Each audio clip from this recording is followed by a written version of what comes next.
afternoon and welcome. My name is Monica Murray, and I am the Public Programming Officer at the New York City Department of Records and Information Services, also known as DORIS.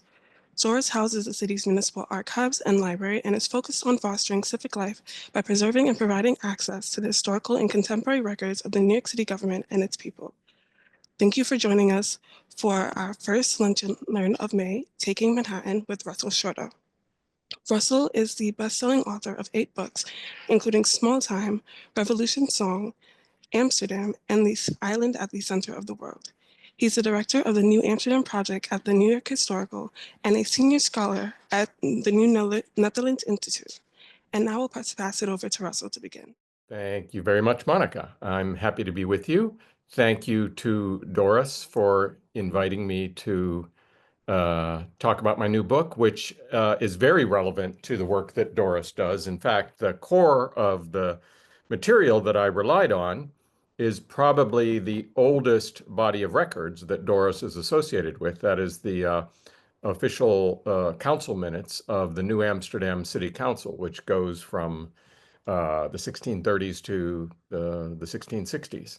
So this is my new book. It's called Taking Manhattan. I have a long association with the material associated with New York's founding by the Dutch when it was when the city was New Amsterdam and the colony was New Netherland.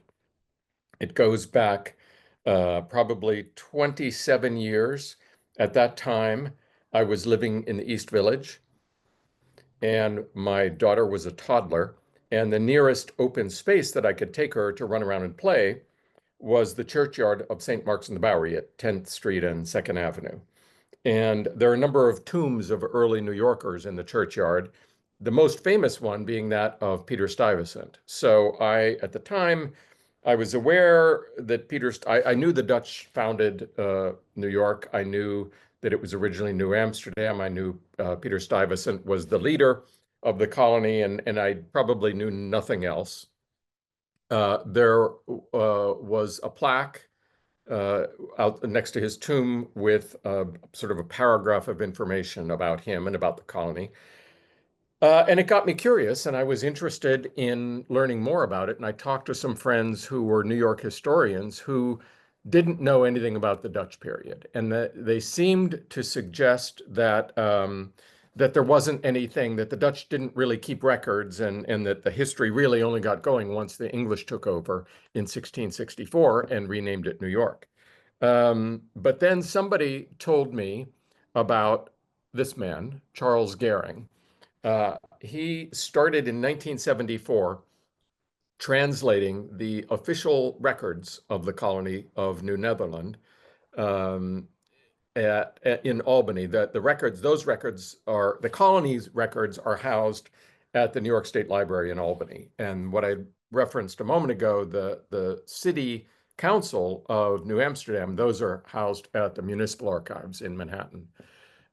So he started in 1974 translating 12,000 pages of handwritten Dutch records. 10 years later, Yanni Venema, pictured here, joined him, and the two of them worked on it. That has been their careers. Yanni retired a few years ago. Charlie just retired a month ago. And here are samples of a couple of what some of these documents look like. The Dutch records of the period of the 17th century are obviously handwritten, and the Dutch language has changed a great deal. So there are not many people who can do this work. So I got to know them, and they invited me to an upcoming conference that they were having, and I met scholars who were working in this field. And I slowly came to realize that that you could tell not just the story of New York's beginnings, but of American beginnings by focusing on this colony.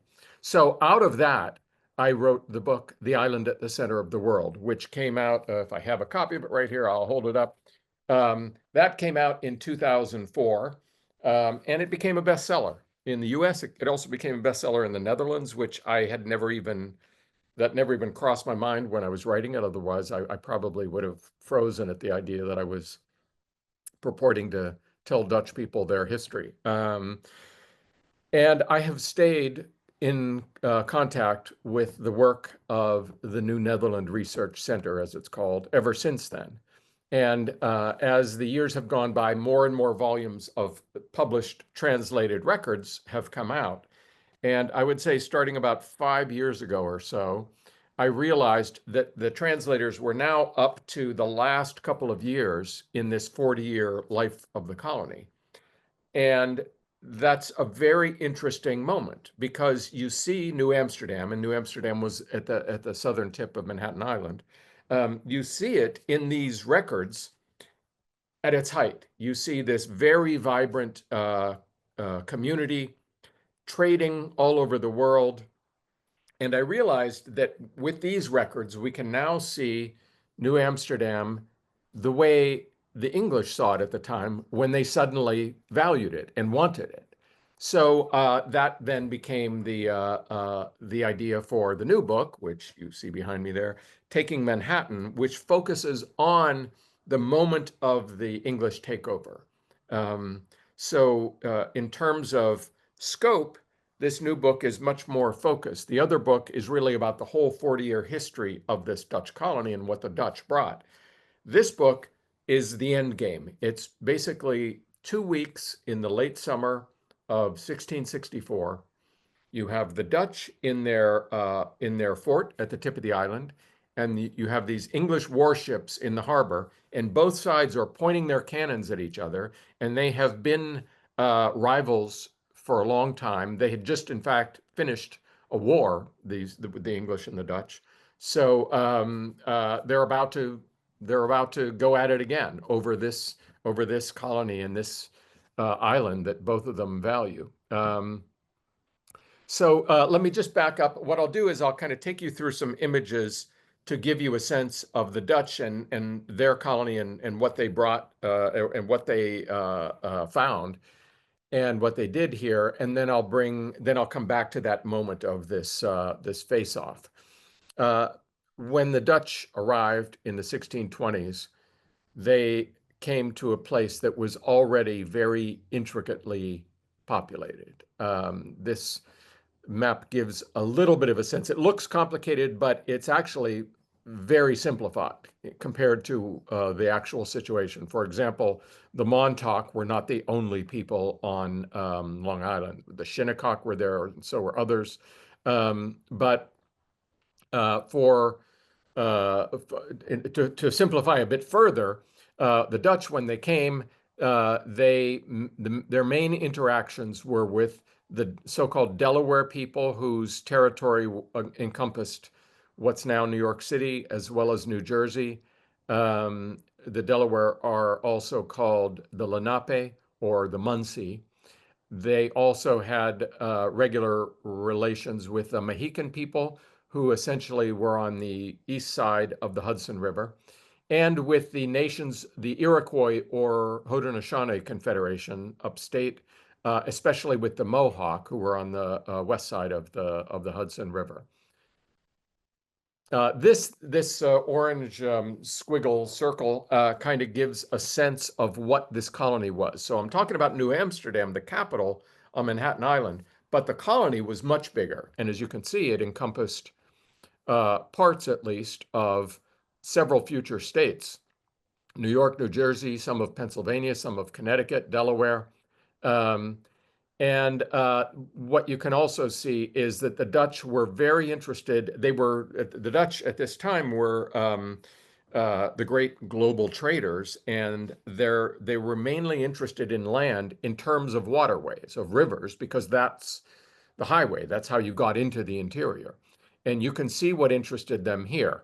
3 river systems: the Delaware, which they called the South River; the Hudson, which they called the North River; and then the Connecticut, which they called the Fresh River. So this gave them access. It gave them a sense of the possibility of exploiting the continent of North America.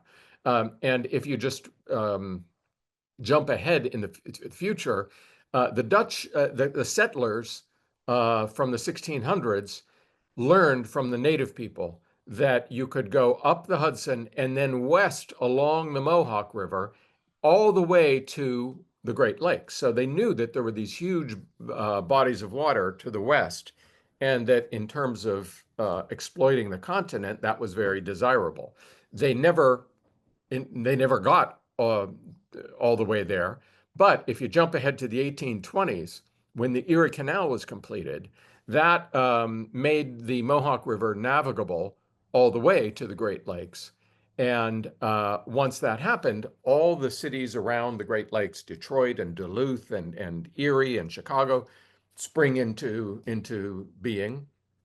The cities at this confluence here, Albany and Troy and Schenectady, become these little industrial powerhouses. And that is the moment that New York City down here really begins to take off as the major city in America, because New York City and New York Harbor, become this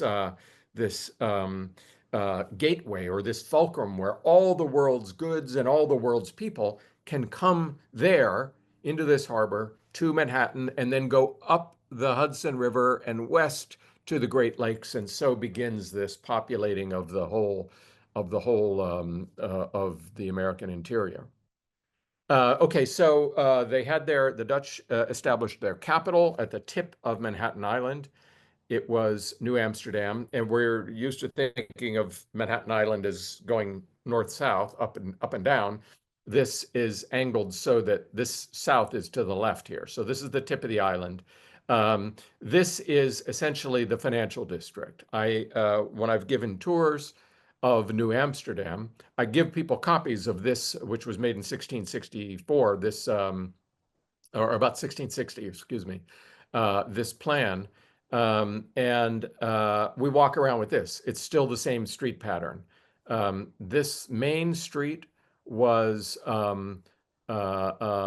native trail, the Wakaskek Trail. The Dutch paved it, and they called it the Herenweg, the Gentleman's Way.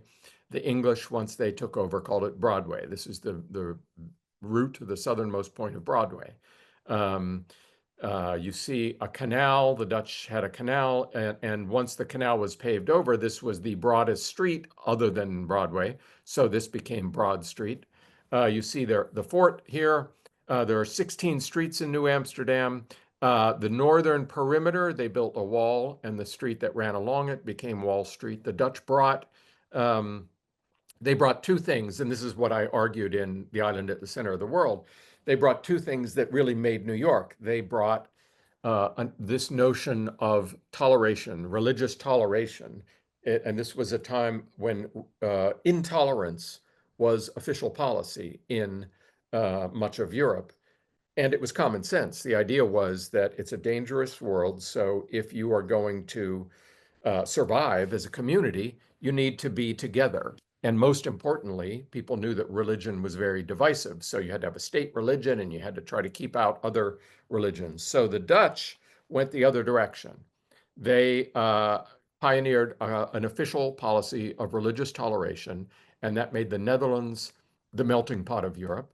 And that made this place a very diverse place. So famously, in the 1640s, there were at least 18 languages being spoken in these few streets. There are 300 houses here, and at its height, the town had 1,500 people. So they brought this tolerance, and with that came diversity. And they also brought capitalism, which the word itself wouldn't exist for a couple of centuries. But they invented, because they were a seafaring people and trading all over the world, they brought this idea that you could uh, uh, uh, more beneficially engage in these very risky speculations in voyages to distant countries if you spread around the risk. And that's what capitalism is. It's a way of, so they developed the concept of shares of stock. So anybody could buy a share of stock in a company that was involved in shipping, and then if they returned and had a return on the investment, you would get a return on your investment too. Okay, so this is a remarkable little document. Let me try to reduce that. This is a remarkable document that we had at an exhibit that I curated at the New York Historical last year. The Dutch were very good at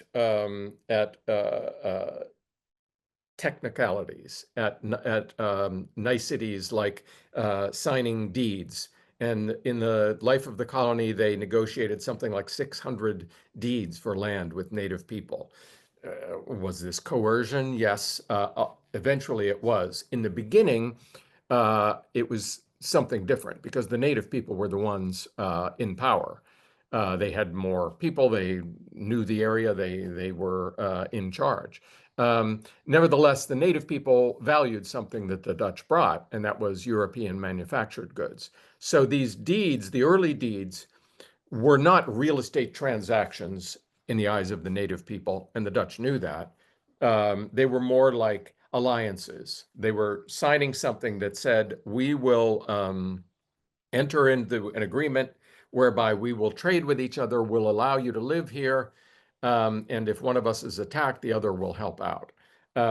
Later, eventually, as the Dutch got stronger, they pushed the native people out, as did the English, and the Europeans kept pushing them further and further, and that's basically the story of much of American history. So the first deed was for Manhattan Island, and we don't have that deed; it's lost. But we have this document, which in which a Dutch government official, you see the date up there, 1626, writes to his bosses and reports on what is going on in this new colony, and he says that our people have purchased, and you can see it right here, the island Manhattans, the island of Manhattan. This may be the first time that Manhattan appears in writing from the native people.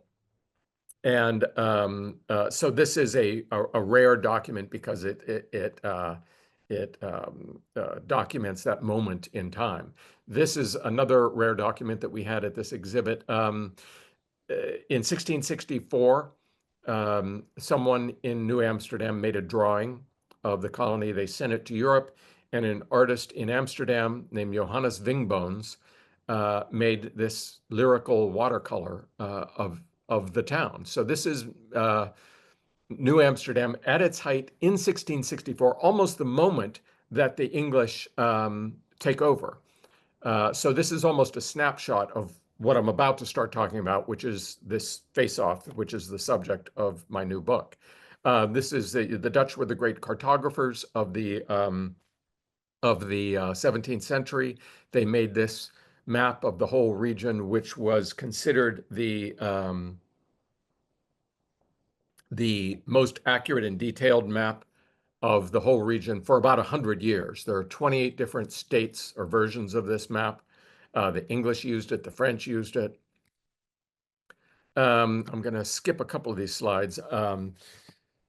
I should talk for a bit about slavery in the Dutch period and the English period. In the book, in Taking Manhattan, I do so by means of a remarkable woman who lived in the colony named Dorothea Angola. She probably came as part of the first group of enslaved Africans in 1627. They arrived, slavery was not part of the original plan of the colony.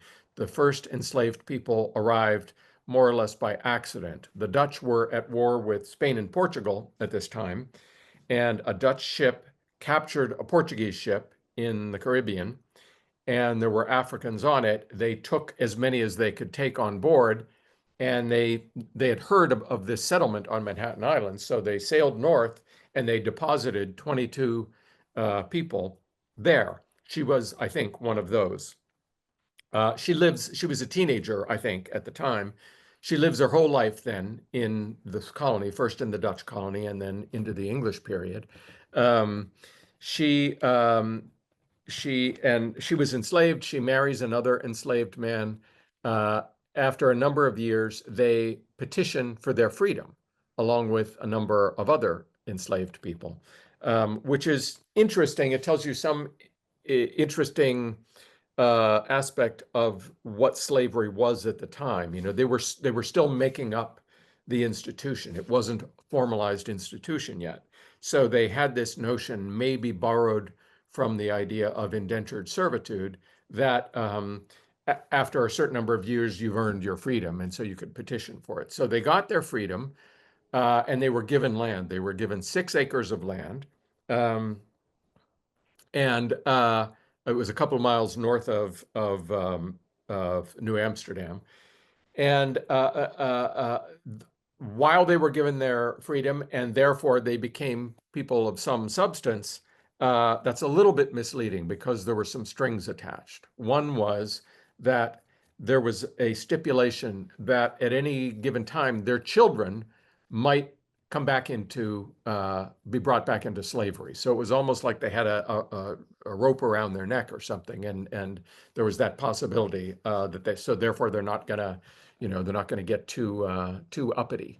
Um, just to round out her story a little bit, her husband dies, she remarries, she has children, she has grandchildren living in this 6 acres of land north of the city. And when I was plotting it on the grid of the city today, it's Sullivan Street, Thompson, McDougal, Bleecker, and I realized she owned Greenwich Village. So and she was one of the people at this moment of the English takeover who was participating, who was watching, they were all making their voices heard as the English and the Dutch were about to enter into what seemed like it would be a conflict. Okay, let me move on a bit. I think I'm going to skip that because it's kind of detailed. These are some other objects that we had in this exhibit, and I put this slide here to make the point that this story is not just a Dutch story. It's not just a European story. There are three stories. There's a Dutch, but again, it's not just Dutch because it's a mixed European story. It's African, and it's not just one African story because there are people they're speaking different African languages who are part of the colony. And as I showed you in that earlier slide, it's a Native American story, but there are many different tribes speaking different languages and with different cultures and so on. This basket was found in the financial district in a dig in 1983 when they were putting in an office building, buried underground with this plate on top of it. And inside were all of these objects. This is believed to be what is called an impungu. The word means collection. And it in West Central African culture, a healer would collect certain very particular kinds of objects in order to bring about healing of a person or of a family or a community, and then would kind of tend this collection to further the healing. So this is rare because it's possibly the only object from New Amsterdam that's actually associated with Africans and African culture. The man in the center is believed to be a Lenape warrior, a man who fought in what is called Kief's War between the Dutch and the Lenape in the 1640s. He was captured, and two Dutch soldiers brought him to Amsterdam and exhibited him for money as a curiosity.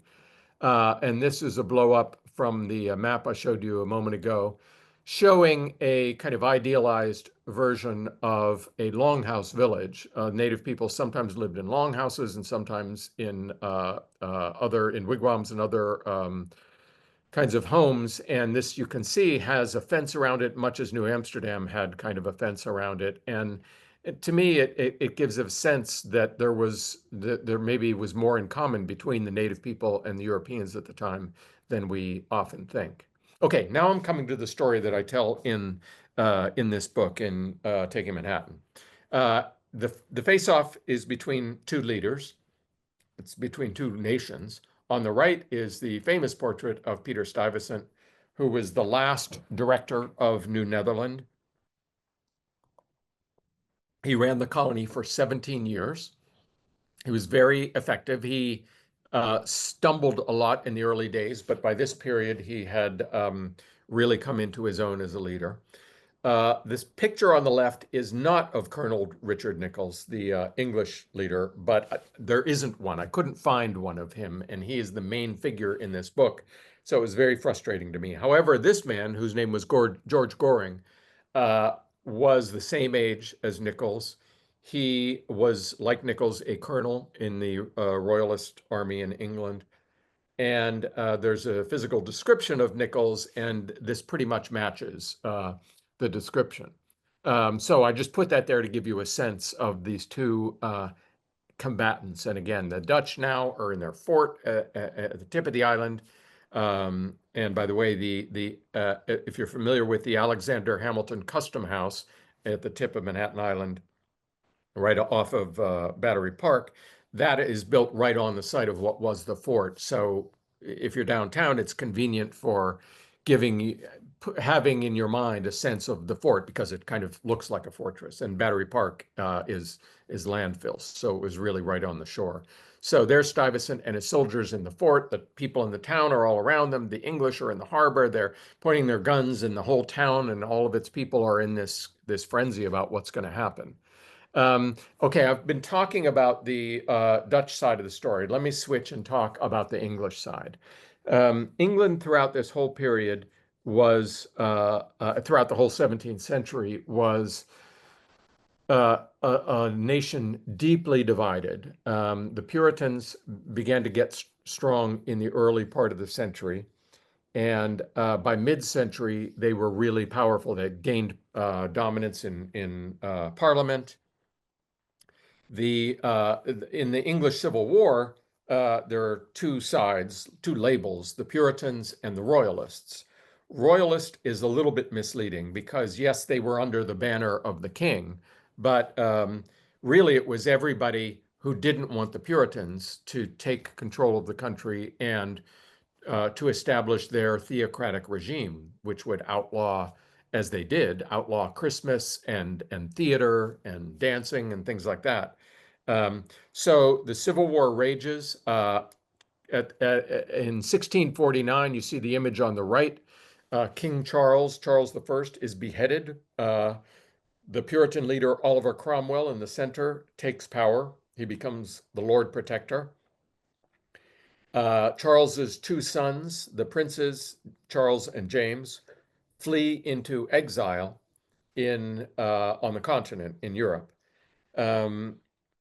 Throughout well, let me just back up a minute and say I was talking about Richard Nichols, and I want to give you a little sense of his backstory. And he was fascinating to me because he was uh, uh, uh, he's very little known. I mean, New York City histories reference him because he's the person that took the colony from the Dutch and created New York.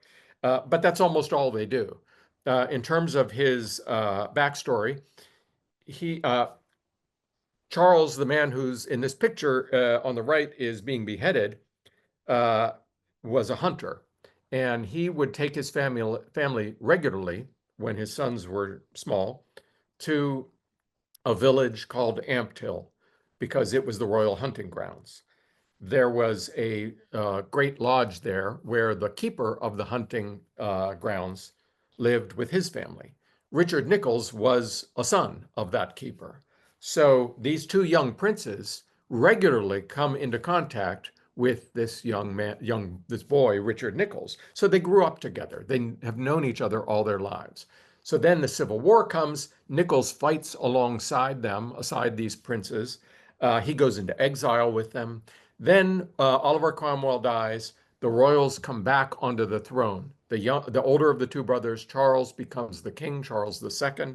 His brother, James, the Duke of York, is his sort of right hand.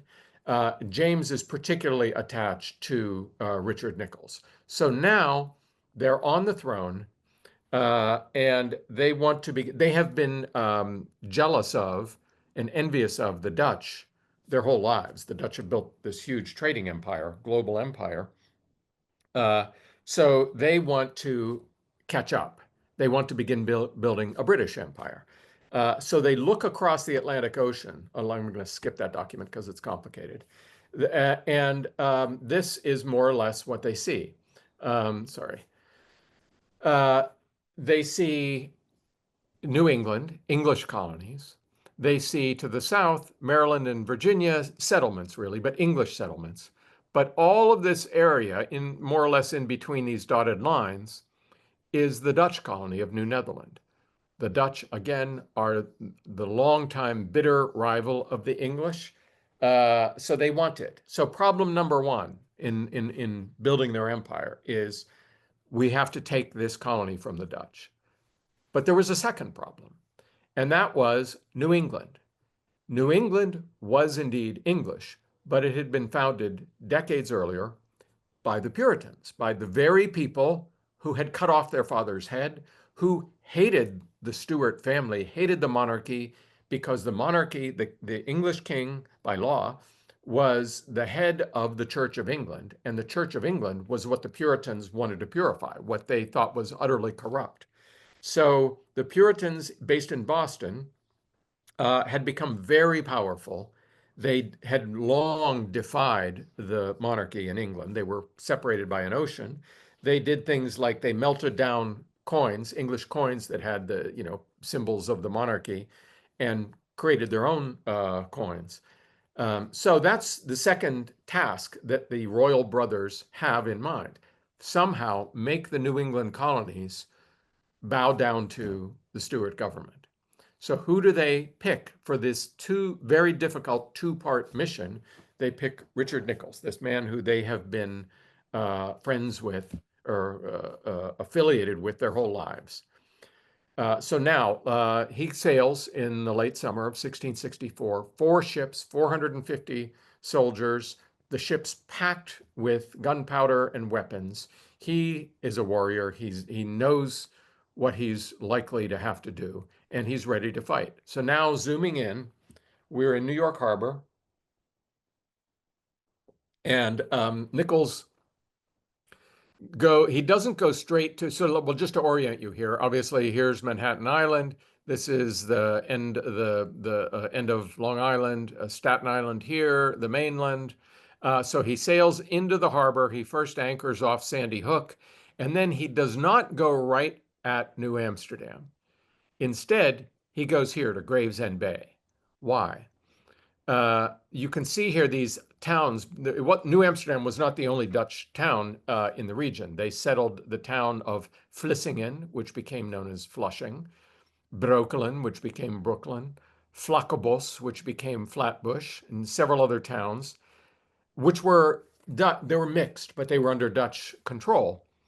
Gravesend was different because Gravesend was settled largely by the English within the Dutch colony, and they, swore an oath of allegiance to the Dutch.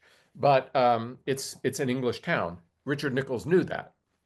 When he was still in London, he began doing his homework. He interviewed people who had lived in New Amsterdam, lived in the colony, worked for Stuyvesant, and so he knew, for one thing, that Gravesend was going to be friendly territory. So he anchors in Gravesend Bay, and that's his base.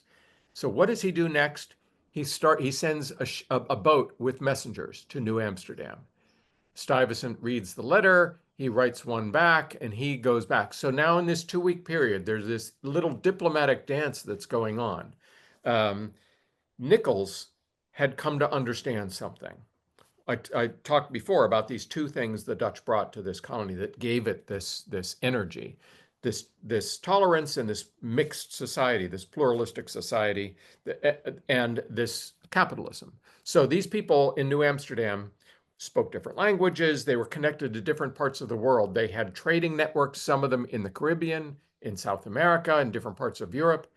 They were booming. They were this booming little place, which nobody else in Europe got because they just couldn't fathom these things. But Nicolls was trying to get his head around this, and he was intrigued by it. And he decided, and again, nobody, in London, they didn't tell him this.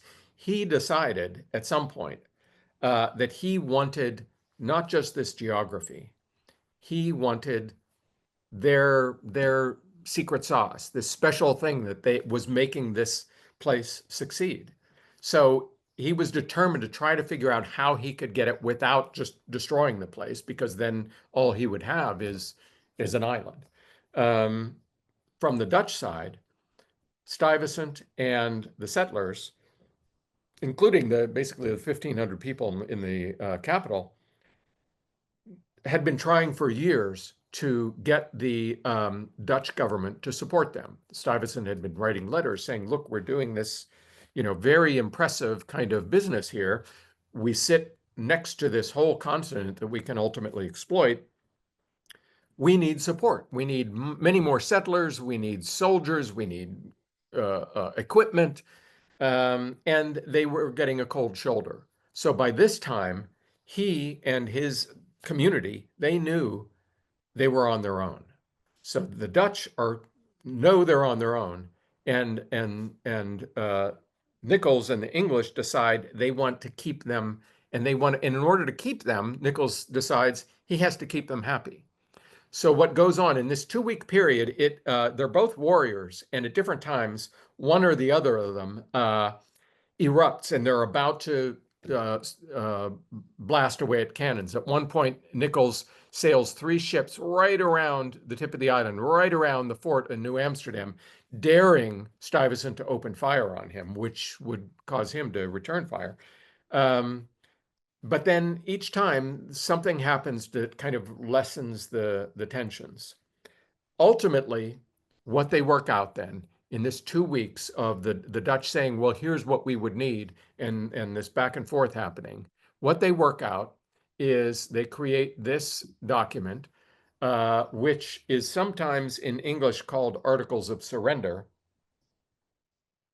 But that's misleading because nobody had to surrender. Nobody surrendered their homes or their weapons or anything.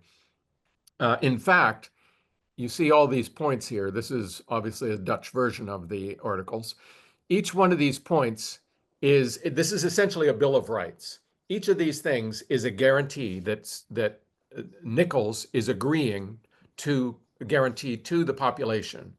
He wants them to stay. He guarantees they will keep their homes, they'll keep their businesses, they'll keep their system, they will keep their method of trade. Dutch ships will keep coming in.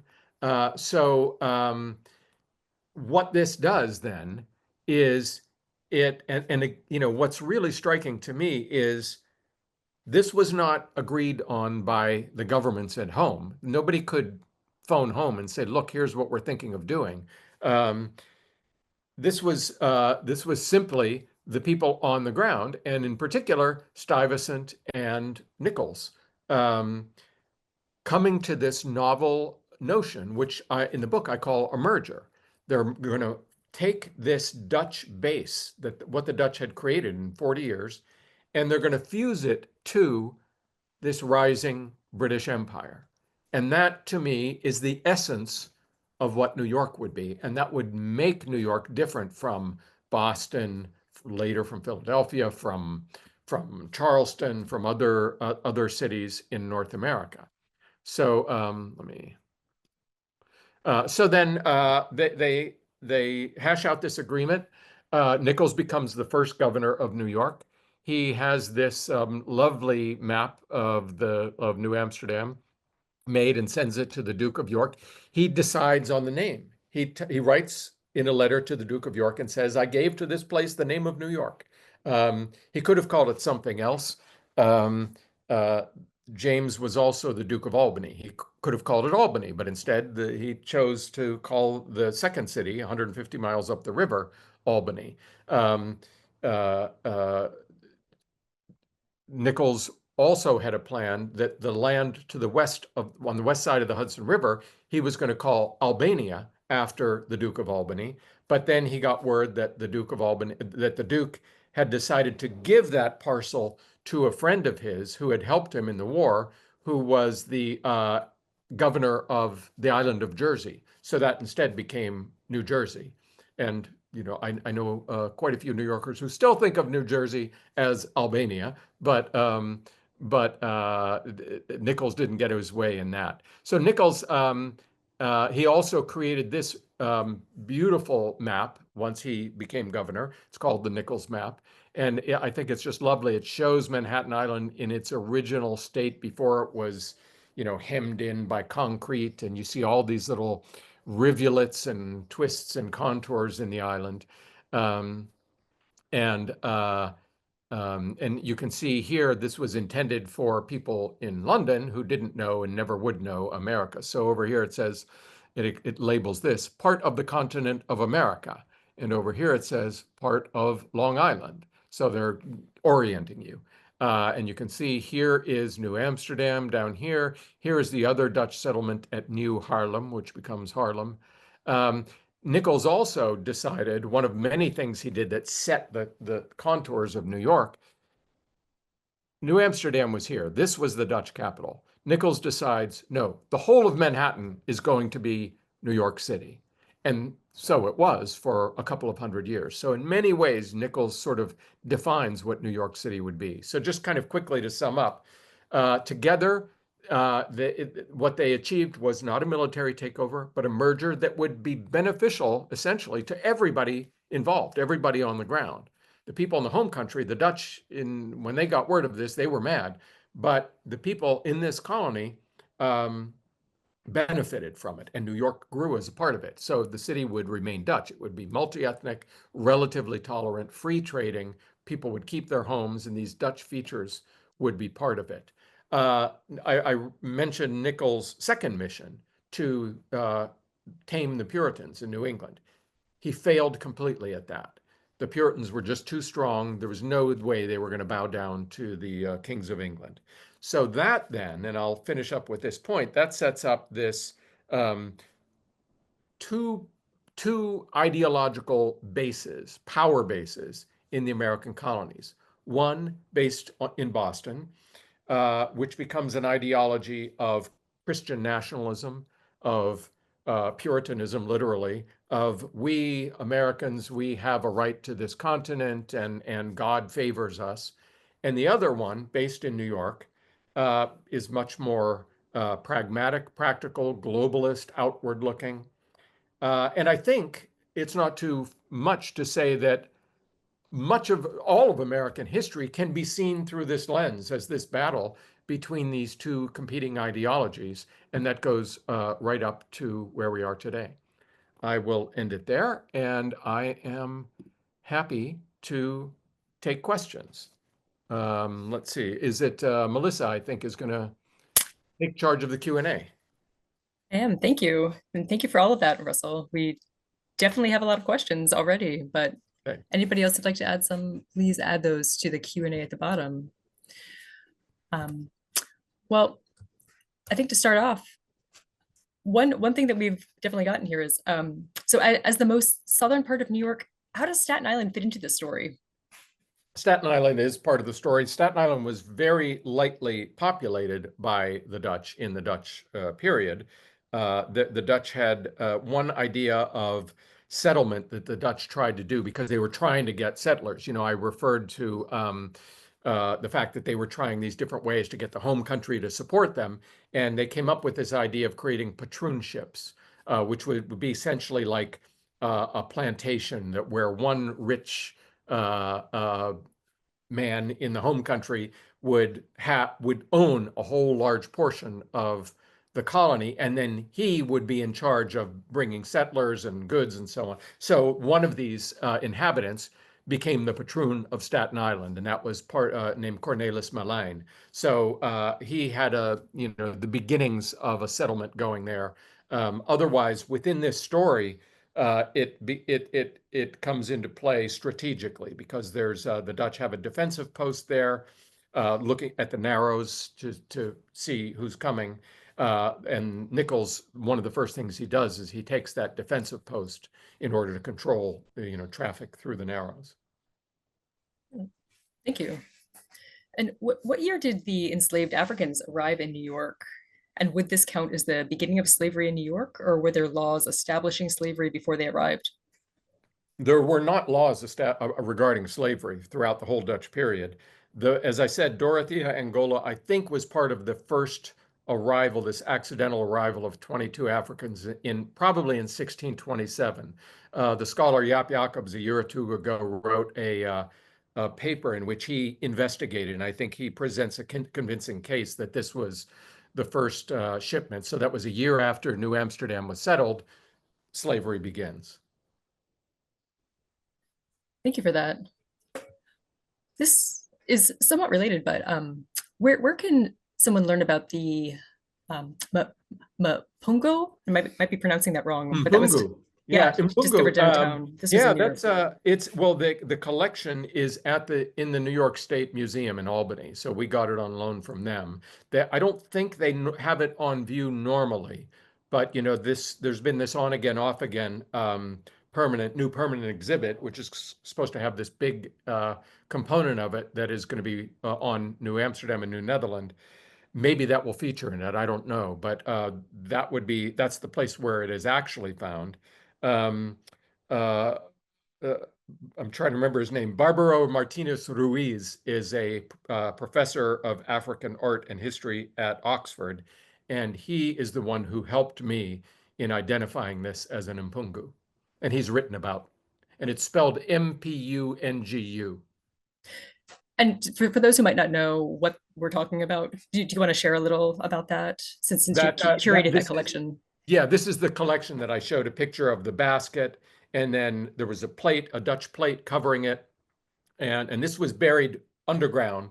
So the idea is that the healer would periodically, and he told me that once a week, typically, they would take the cover off and then interact with these items, and there were dozens of little items in the collection, and the interaction consisted of filling your mouth with alcohol, like brandy, and then spraying it, and that kind of activates the energy of these objects. Thank you. So when William III, King of the United Netherlands, ascended to the throne of England, is there any evidence of how he felt about the colony of New York being part of the English and not the Dutch Empire? Yeah, that's a good question. I don't think I know the answer to that. Every once in a while, I get a question I haven't had before. That's a really good one. What we're referring to here is sort of the next period of history. The English take over in 1664 from their bitter rivals, the Dutch. Then in 1688, you have the so-called Glorious Revolution in England, which English history has spun as an invitation. They didn't like the fact that James is now the king and he's a Catholic, and they're afraid, that means the Pope will take control of their country. So they don't want that, and so they invite the Dutch stadtholder, who's essentially the monarch of the Netherlands, Willem, to become their king. In fact, it was an invasion. The Dutch army invaded England, and Willem took advantage of the situation and became King William. He then he led a massive flow of Dutch brain power into England. So the Dutch, they had built this vast empire, it had to have an infrastructure. You had to have a banking system that could accommodate, these complex, shipments from all over the world and things. So that's the beginning of the Bank of England, for example, and much else of the infrastructure of the British Empire. However, I'm not answering the question. What did he think about New York, which had been New Netherland? I don't know, but I'm going to look it up, see if I can find out. Who knew both Dutch and Indian languages and maybe did translation? And are we sure that they actually understood each other? Well, are we sure they actually understood each other is a very good question. There's no way of knowing that.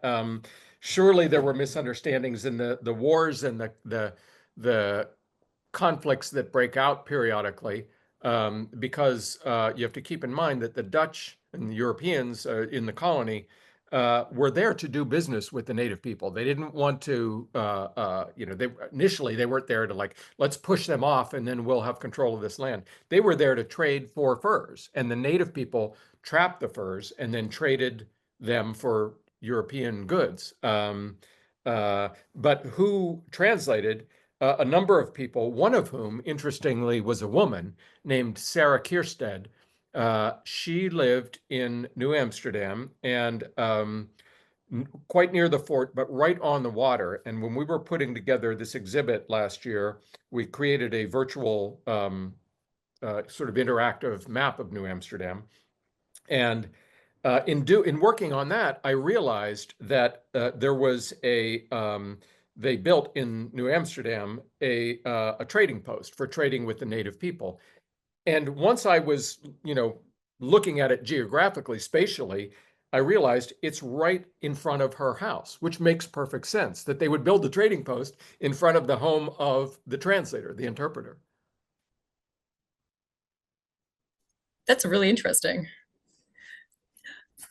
Do we actually know why the Dutch government in Europe didn't do more to actually support the colonists in America, given the success that they were having in trade, freedom of religion, all of that? Yeah, I think the answer is that it was the West India Company. You know, they used these large trading companies to do this. I guess you would say foreign diplomacy and settlement and colonization. So the West India Company had the sphere of the West Indies, that is North America, South America, and the Caribbean, and it supposedly was running and administering the colony. Peter Stuyvesant was an employee of the West India Company. Um, the West India Company never made a profit out of the colony. So the power, the power, the people with power in the home country are in the government, but they're also on the boards of these big companies. And if they're not making money from it, then it's like, well, why am I continuing to pour money into it? But what happened was in 1640, they ended the monopoly. And when that happened, all these small scale companies sent, I mean, these trading companies based in Amsterdam would send a son to open a branch office in New Amsterdam. So you have this very lively activity, and these are the ones who are then saying, you know what, we can trade with Curacao in the Caribbean, and we can trade with other places. So there's all this activity, and people are making money, but it's not those main players in the home country. So that, I think, is why they were less interested in supporting the colony, whereas in other places they were making money, and that's where their attention was going to be. Well, you just started to touch on this, but what was the relationship between New Amsterdam and the other Dutch islands of the Americas, like Curacao, Aruba, San Martino, all of these? Yeah, What did they look like? Peter Stuyvesant was the Director General of New Netherland, Aruba, Curacao, and Bonaire. So all of that was his territory, and he had his number two person was based in Curacao. And one whole body of letters that Charlie Gehring and Yanni Venema have translated is called the Curacao Papers, because that's the constant flow of information. You know, you think of these people as like, oh, this was 300 or 400 years ago. They're isolated. All they know is the world right out their door. But in fact, people were very aware of geography, and the ships are coming and going. And Stuyvesant is regularly directing Matthijs Beck, his name was, who was his second in command in Curacao, and he's writing back. And that's, the development as slavery begins to develop. It develops that way because they're bringing enslaved Africans first from Africa to the Caribbean, and then from the Caribbean to New Netherland. Okay. Were the earliest Lenape Dutch land deeds, which ostensibly codified military alliances, ever acted upon, with both sides joining against a common enemy? Yeah, there was a lot of interaction and alliance at different times between and treaties. The Stuyvesant and his predecessors were regularly trying to negotiate treaties. They would negotiate a treaty. It would hold for a while, then something would break it, and people would disagree about who broke the treaty, and then a conflict breaks out, and it might be a famous one is the so-called Peach War. Supposedly was about native person stealing peaches from a Dutch person's tree in their garden, and this leads to conflict, and it leads to, so I mean, that's kind of the pattern. So there is a pattern of allying with one another. And then just another example, the Dutch had pretty good relations throughout with the Mohawk people to the north, with whom they traded regularly for furs. And the Mohawk were a buffer between them and the French to the north. And the Mohawk would then report to the Dutch what the French were up to, and if they thought the French were threatening to invade and things like that. So, I think our knee-jerk perception is that the Dutch or whoever the Europeans were constantly at war with the native people, because those things, of course, violence stands out in your mind. But there was a lot of interaction at various levels, including at the level of, having children together and things like that. And then those children become intermediaries between the two communities. It's really interesting. I would not have thought about a peach tree would be the And instigator who knows and who knows if in a case like that, if that was the actual start of it, but that's what they did it on, Yeah. Well, I think we have time for one more here. So here's one I'm guessing you'll have something to say about, but America will celebrate its 250th anniversary since independence next year, 2026. And a large celebration is planned, similar to the bicentennial in 1776, which will see many tall ships around the world parade the Hudson. What advice would you have to the organizers to include the Dutch story? And I'm going to personally add the Dutch people into the commemoration. Yeah, well, what we're doing, I run a center at the New York Historical called the New Amsterdam Project, and we're starting this fall. We're going to have a symposium on it's the 400th anniversary of New Amsterdam, and it's this year, and it's the 750th anniversary of Amsterdam. So the symposium is on issues like tolerance and religious toleration. How much did that seed New York's pluralistic society? What did it mean? Who was excluded? Things like that. And that's kind of teeing up then for next year. We're going to have a big exhibit called Old Masters in New Amsterdam, where we're bringing about 60 Dutch Old Master paintings, Rembrandt and his contemporaries, to the New York Historical.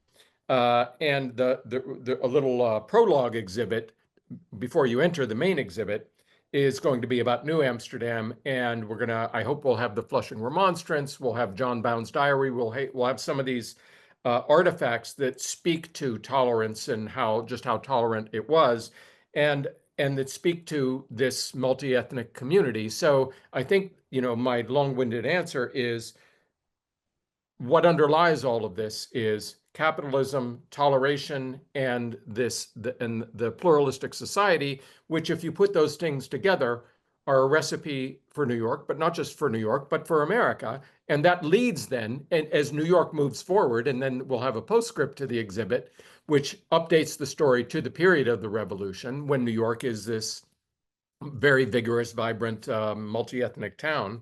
And that then tees up the period of that, the revolution and entering into the period of America as a power in its own right.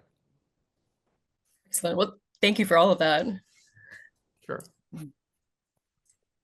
All right. Thank you, Russell, for this fantastic presentation. If you are interested in purchasing Taking Manhattan, we have posted a link in the chat, so feel free to grab that. For more insights on life in early colonial New York, please visit us on Monday through Friday at 31 Chambers Street in Suite 109 to explore our exhibit, New Visions of Old New York. Thank you again for joining us this afternoon, and we hope to see you in 2 weeks for our next Lunch and Learn Brooklynites. Bye, everyone. Thanks, everyone.